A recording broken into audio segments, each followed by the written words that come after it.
आदर्श शिक्षण समिति बाड़मेर द्वारा संचालित ई कक्षाओं में आपका हार्दिक स्वागत एवं अभिनंदन है। विषय सामाजिक विज्ञान कक्षा 8 हमारा सामाजिक एवं राजनीतिक जीवन का अध्याय 6 आज अपन प्रारंभ करने जा रहे हैं, जिसका नाम है हमारी आपराधिक न्याय प्रणाली। हमारी आपराधिक न्याय प्रणाली क्या होती है, इसके बारे में थोड़ी चर्चा करते हैं। जब हम किसी को अपराध करते हुए देखते हैं तो सबसे पहले पुलिस को खबर करते हैं। वास्तविक जीवन या फिल्मों में आपने देखा होगा कि पुलिस अफसर रिपोर्ट दर्ज करते हैं और अपराधियों को गिरफ्तार करते हैं।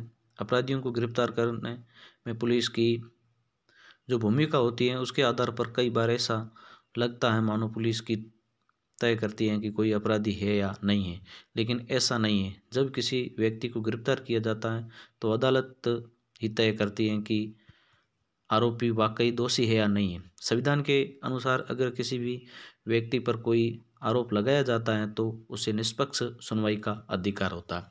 यानी अपन देखते हैं, कई आपने अखबार माध्यम से और फिल्मों में भी देखा होगा, आपने कई स्टोरियां देखी है जिसमें पुलिस वास्तव में जब आरोपी को गिरफ्तार करती है तो ये पुलिस नहीं तय करती है कि वास्तव में वो आरोपी है या नहीं है। यानी उस आरोपी को जब अदालत में पेश किया जाता है और जब उसके बयान लिए जाते हैं और जब उसके बारे में वास्तव में वो आरोपी हैं तो उसके प्रमाण के लिए कुछ सबूत वो पुलिस इकट्ठा करती है और उसके आधार पर अदालत है वो आरोपी को वास्तव में आरोपी मानती है।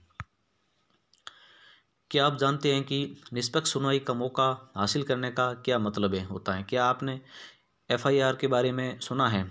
क्या आप जानते हैं सरकारी वकील कौन होता है? और हम चोरी की एक काल्पनिक घटना के जानिए सामने की चेष्टा करेंगे। न्याय को प्रक्रिया किस तरह चलती है और आपराधिक न्याय प्रणाली में अलग अलग लोगों की क्या भूमिका होती है। ध्यान रखें कि ज़्यादातर मामले उसी प्रक्रिया में गुजरते हैं जिसका हमने अपने काल्पनिक उदाहरण में जिक्र किया है। फलस्वरूप इन प्रक्रियाओं को समझना और आपराधिक न्याय प्रणाली में अलग अलग लोगों की भूमिकाओं को समझना महत्वपूर्ण होता है। अगर आप ऐसे ही मौका आता है तो ये जानकारी आपके लिए उपयोगी साबित हो सकती है। यानी किस प्रकार से पुलिस है वो अपनी आरोपी को गिरफ्तार करती है और किस प्रकार वो अदालत में ले जाती है और उसके बाद में किस प्रकार अदालत है वो उसके बारे में न्याय सुनवाती है और जो सरकारी वकील होते हैं उसका क्या कार्य है। ये सब जानकारी आज अपन इस अध्याय में इकट्ठा करने जा रहे हैं। अपराध की जांच करने में पुलिस की क्या भूमिका होती है?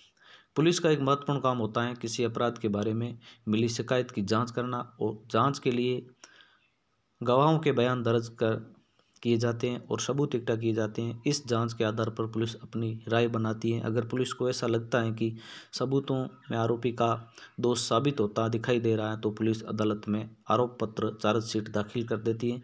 जैसा कि अध्याय की शुरुआत में ही कहा गया था कि ये तय कर देना पुलिस का काम नहीं है कि अगर कोई दोषी है या नहीं है, ये न्यायाधीशों का तय करना होता है।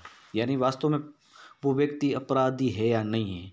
अब पुलिस एक तो गवाह इकट्ठा करती है और गवाह इकट्ठा करने के बाद में उस आरोपी के संबंध में एक चार्जशीट बनाती है जिसको आरोप पत्र भी कहते हैं। और वो आरोप पत्र पुलिस जब अदालत में पेश करती है उस अदालत के आधार पर जो अदालत उस आरोप पत्र के आधार पर उस आरोपी को वास्तव में वो अपराधी घोषित करती है। यानी अपराधी घोषित करने का काम है वो न्यायालय का या अदालत का है, वो पुलिस का काम नहीं है। क्योंकि पुलिस केवल आरोपी और आरोपी से संबंधित गवाह पूछ करके उसके जो एक चार्जशीट बनाती है, जो आरोप पत्र बनाती है, वो जा करके अदालत में पेश करती है। उसके आधार पर आरोपी को वास्तव में वो आरोपी है या नहीं उसके बारे में जो काम आगे का काम करना है वो कौन करता है? अदालत करती है।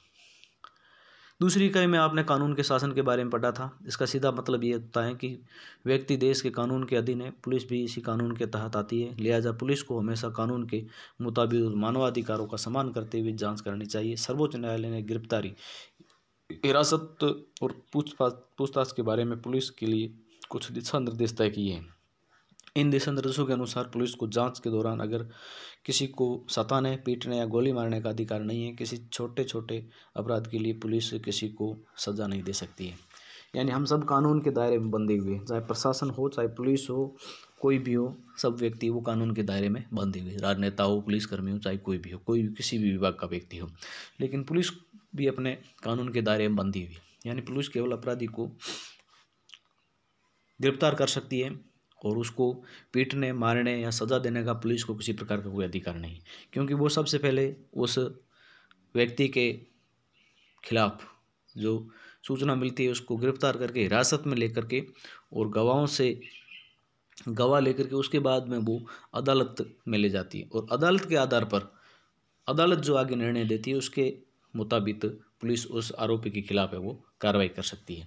यानी अदालत में पेश करने से पहले पुलिस उस आरोपी पर किसी भी प्रकार की कोई सज़ा से संबंधित कोई भी कार्रवाई वो नहीं कर सकती है। संविधान के अनुच्छेद 22 और फौजदारी कानून में प्रत्येक गिरफ्तार व्यक्ति को निम्नलिखित मौलिक अधिकार दिए गए। कौन कौन से देखते हैं क्या मौलिक अधिकार दिए गए हैं। पहला अधिकार है गिरफ्तार के समय उस ये जानने का अधिकार है कि गिरफ्तारी किस कारण से की जा रही, यानी आप पुलिस जिस व्यक्ति को गिरफ्तार कर रही है उसके बारे में उस व्यक्ति को जानकारी होनी चाहिए कि मुझे इस कारण से पुलिस है वो गिरफ्तार कर रही है। दूसरा, गिरफ्तारी के 24 घंटों के भीतर मजिस्ट्रेट के सामने पेश होने का अधिकार है, यानी दूसरा गिरफ्तार होने के बाद उस अपराधी का ये अधिकार होता है कि 24 घंटे से पहले उसको न्यायालय में मजिस्ट्रेट के सामने पेश किया जा सकता है। तीसरा अधिकार, गिरफ्तारी के दौरान या हिरासत में किसी भी तरह के दुर्व्यवहार का यातना से बचने का अधिकार है, यानी पुलिस गिरफ्तार कर सकती है लेकिन उस व्यक्ति को पीटना, मारना या प्रताड़ित करना किसी भी प्रकार का कोई अधिकार पुलिस के पास नहीं है। पुलिस हिरासत में दिए गए इकबाल या बयान को आरोपी के खिलाफ सबूत के तौर पर इस्तेमाल नहीं किया जा सकता है। और 15 साल कम उम्र के बालक बालिका और किसी महिला को केवल सवाल पूछने के लिए थाने में नहीं बुलाया जा सकता है। ये कुछ अपराधी के भी अधिकार हैं।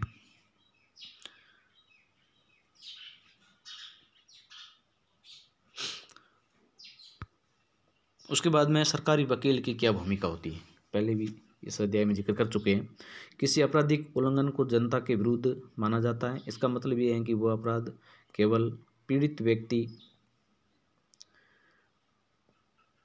को ही नुकसान नहीं पहुंचाता है बल्कि पूरे समाज के प्रति अपराध होता है। आपको पिछले अध्याय में दहेज के लिए सुधा की हत्या की घटना याद है। आरोपी लक्ष्मण और उसके परिवार के खिलाफ ये मुकदमा राज्य ओर से दायर किया गया था, इसलिए कि इस मुकदमे को राज्य दिल्ली प्रशासन बनाम लक्ष्मण कुमार एवं अन्य का नाम दिया गया था। इसी तरह शांति वाले मुकदमे को भी श्रीमती शिंदे बनाम शांति हेम्ब्रम की जवाब राज्य बनाम शांति हेम्ब्रम के नाम से जाना जाता है। यानी सरकारी वकील जो होता है वो क्या करता है, उसकी भूमिका क्या होती है, उसके बारे में ये दो आपने जो पहले घटनाएं इस अध्याय में आपने पढ़ी है उसके बारे में, वो जो दो आरोपी होते हैं उन आरोपियों के संबंध में उस मुकदमे का नाम है वो दर्ज हो जाता है। फिर समाचार पत्रों के माध्यम से यानी आप संचार के माध्यम से देखते हैं। अदालत में सरकारी वकील राज्य का पक्ष प्रस्तुत करता है और सरकारी वकील की भूमिका तब शुरू होती है जब पुलिस जांच पूरी करके अदालत में आरोप पत्र दाखिल कर देती है और सरकारी वकील इस जांच में कोई भूमिका नहीं होती है, उसे राज्य की ओर से अभियोजन प्रस्तुत करना होता है। न्यायालय के पदाधिकारियों के रूप में उसकी जिम्मेदारी है कि वह निष्पक्ष रूप से अपना काम करें और अदालत के सामने सारे ठोस तथ्य, गवाह और सबूत पेश करें, तब भी अदालत सही फैसला दे सकती है। यानी जो वकील, सरकारी वकील की जो भूमिका होती है वो पुलिस के द्वारा जो पूरी चार्जशीट तैयार, आरोपी पत्र जो पूरा होता है और जब वो अदालत में पेश करता है तो उसके ऊपर जो काम करने का, कार्रवाई करने का जो काम है वो सरकारी वकील का होता है। कक्षा कार्य में देखिए, पहला प्रश्न है पुलिस अदालत में आरोप पत्र कब दाखिल करती है। दूसरा प्रश्न है सर्वोच्च न्यायालय ने पुलिस के लिए क्या दिशा निर्देश जारी किए हैं। तीसरा प्रश्न बनता है फौजदारी कानून में मौलिक अधिकार संविधान के कौन से अनुच्छेद में है। चौथा प्रश्न बनता है कितने वर्ष के बालिक बालिका को सवाल पूछने के लिए पुलिस थाने में नहीं बुला सकती है। गृह कार्य में दो प्रश्न है, अदालत में सरकारी वकील की क्या भूमिका होती है। और दूसरा प्रश्न बनता है सर्वोच्च न्यायालय व्यक्ति की गिरफ्तारी को लेकर क्या दिशा निर्देश दिए गए हैं, यानी सर्वोच्च न्यायालय के द्वारा व्यक्ति को गिरफ्तार से लेकर के या व्यक्ति की गिरफ्तारी को लेकर के, अपराधी की गिरफ्तारी को लेकर के क्या दिशा निर्देश दिए गए हैं।